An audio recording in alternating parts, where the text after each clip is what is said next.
কিছুদিন বন্ধ থাকার পর রোববার রাত থেকে সোমবার ভোর পর্যন্ত মিয়ানমারের রাখাইন রাজ্য থেকে থেমে থেমে বিস্ফোরণের বিকট শব্দ ভেসে আসছে। এমন পরিপ্রেক্ষিতে সীমান্তের ৩০টি পয়েন্ট দিয়ে দালালদের সহায়তায় বেড়েছে রোহিঙ্গা অনুপ্রবেশ। অভিযোগ উঠেছে ২০ থেকে ৩০ হাজার টাকা থেকে শুরু করে লাখ টাকা পর্যন্ত নিয়ে রোহিঙ্গাদের বাংলাদেশের অরক্ষিত সীমান্ত দিয়ে গোপনে অনুপ্রবেশ করিয়ে যাচ্ছে দালাল চক্র। দালালরাই তথ্য দিচ্ছে প্রতিদিন হাজারের উপরে রোহিঙ্গার অনুপ্রবেশ ঘটছে। সে হিসেবে আগস্ট মাস থেকে এই পর্যন্ত ৫০,০০০-এর বেশি রোহিঙ্গা এরই মধ্যে আইনশৃঙ্খলা রক্ষাকারী বাহিনীর চোখ ফাঁকি দিয়ে বাংলাদেশে ঢুকেছে। সেলফিন অ্যাপে দেশ বিদেশের যে কোনো জায়গা থেকে অ্যাকাউন্ট খুলতে পারবেন কোনো ঝামেলা ছাড়াই। সেলফিন, আগামীর ব্যাংকিং। তবে অনুপ্রবেশের চেষ্টার সময় আটক করে রোহিঙ্গাদের দেশে পাঠানোর প্রক্রিয়াও অব্যাহত রয়েছে। এ পর্যন্ত রোহিঙ্গাদের শতাধিক নৌকা আটক করে দেশে ফেরত পাঠানো হয়েছে বলে দাবি করেছে কোস্টগার্ড ও বিজিবি।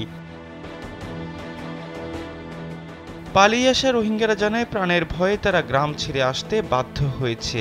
ওপারে সংঘর্ষ বেড়ে যাওয়ায় তাদের মতো আরও অনেকে এপারে চলে আসার পথ খুঁজছে। মংডুর, নলবৈন্য ও মোরেল্লো এলাকায় তাণ্ডব চালাচ্ছে আরাকান আর্মি। তারা ২০০টি ঘরে আগুন দিয়েছে। তাদের গুলিতে মারা গেছে বহু রোহিঙ্গা। পালিয়ে আসা রোহিঙ্গারা জানায় এখন জান্তা বাহিনীর পাশাপাশি বেশি নির্যাতন করছে আরাকান আর্মি। তাদের দলে যোগ না দিলে হত্যার হুমকি দিচ্ছে, নইলে এলাকা ছেড়ে যেতে বলছে। টেকনাফ পৌরসভার সাবেক ভারপ্রাপ্ত মেয়র মোহাম্মদ ইসমাইল জানান, বাংলাদেশে ঢোকার জন্য রাখাইন রাজ্যের বিভিন্ন পয়েন্টে লাখের কাছাকাছি রোহিঙ্গা জড়ো হয়ে আছে। সবচেয়ে বেশি রোহিঙ্গা জড়ো হয়েছে হোয়াইকং সীমান্তের ওপারে মিয়ানমারের পেরাংপুরু নামক এলাকায়। স্থানীয় বাসিন্দা ও জনপ্রতিনিধিরা বলছেন, গত ২-৩ দিনের মধ্যে এখন পর্যন্ত দেশে কমপক্ষে ৩০,০০০-এরও বেশি রোহিঙ্গার অনুপ্রবেশ হয়েছে।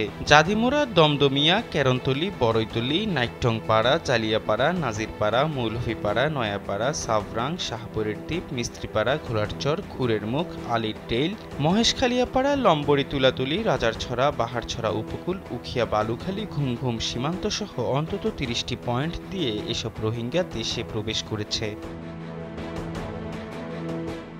টেকনাফ ২ বিজিবি ব্যাটালিয়নের অধিনায়ক লেফটেন্যান্ট কর্নেল মোহাম্মদ মহিউদ্দিন আহমেদ জানান, রাখাইন পরিস্থিতি গভীরভাবে পর্যবেক্ষণ করা হচ্ছে।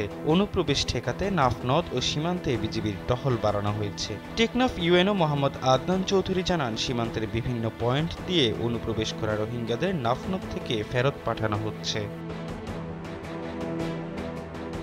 এহসান আব্দুল্লাহ, কালবেলা ডেস্ক।